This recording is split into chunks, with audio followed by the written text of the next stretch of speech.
जय गुरु जी, शुक्राना गुरु जी महाराज का।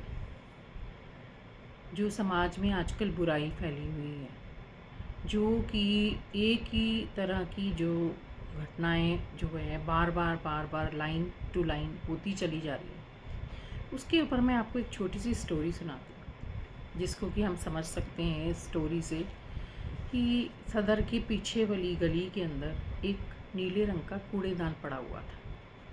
वहाँ पर जो है सारी गली के लोग कूड़ा डाला करते थे।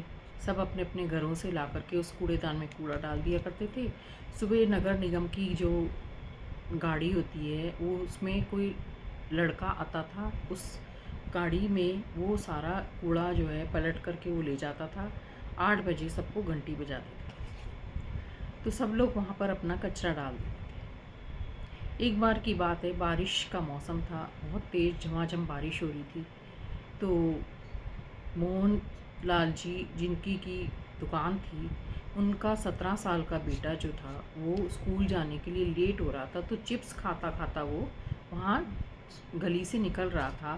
तो निकलते में ही जो है, जब तक वो पूरा वहाँ तक कूड़ेदान तक पहुँचता, तो उसको लगा कि मैं वहाँ तक जाने में पूरा भीग जाऊँगा। तो उसने चिप्स का पैकेट जो है कूड़ेदान से पहले ही कुछ नाली का किनारा कोना था, वहाँ पर उसने वो चिप्स का पैकेट फेंक दिया। शांति आंटी बैठी हुई थी सामने, उन्होंने जो है छत से जो है बच्चे को देखा, लेकिन उन्होंने टोका नहीं। उन्हें लगा कि बच्चा है, बारिश में गीला हो जाएगा, चलो कोई बात नहीं, एक चिप्स का पैकेट ही तो फेंका है, कोई बात।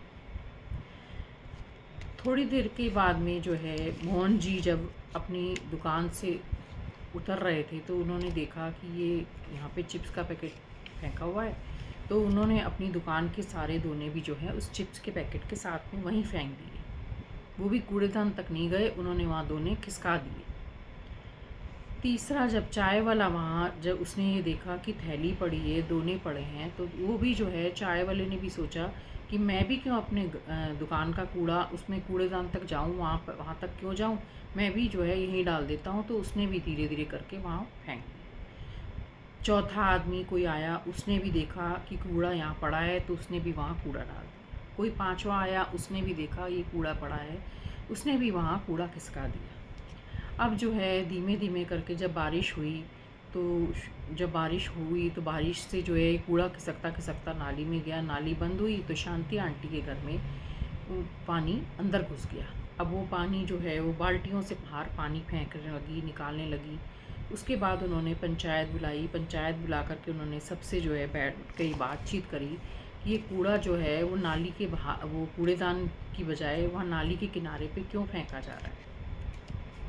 तो मोहन लाल जी का जो बेटा था, उसने बोला कि आंटी मैंने तो सिर्फ एक थैली फेंकी थी।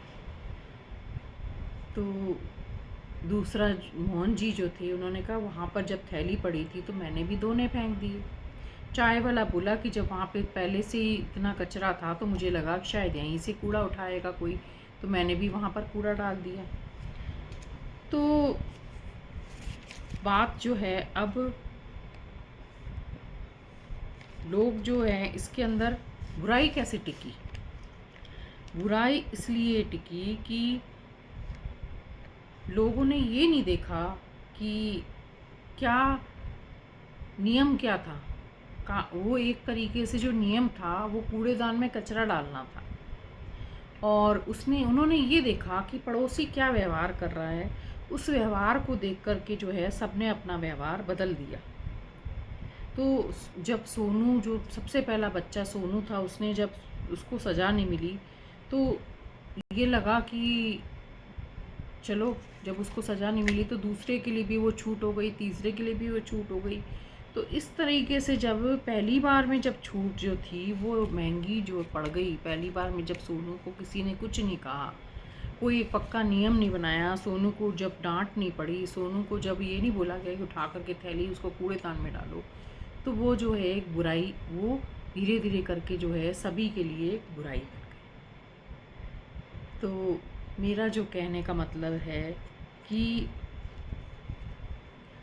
इसका मतलब ये है कि सज़ा का मतलब ये नहीं होता कि वो पुलिस होती है। सज़ा का मतलब जो होता है वो होता है कि कोई आपने गलत काम किया है, तो उस काम को जो है वो बजाय उसके कि उस गलती को सुधारने के दूसरों ने देख कर के जो है उस गलत काम को करना, उसी काम को जो है रिपीट रिपीट रिपीट करके करना स्टार्ट कर दिया, क्योंकि पहले वाले को सज़ा ही नहीं मिली, पहले वाले की कोई नियम ही नहीं बना, उसको एक सजाव दे करके उसे छोड़ दिया गया।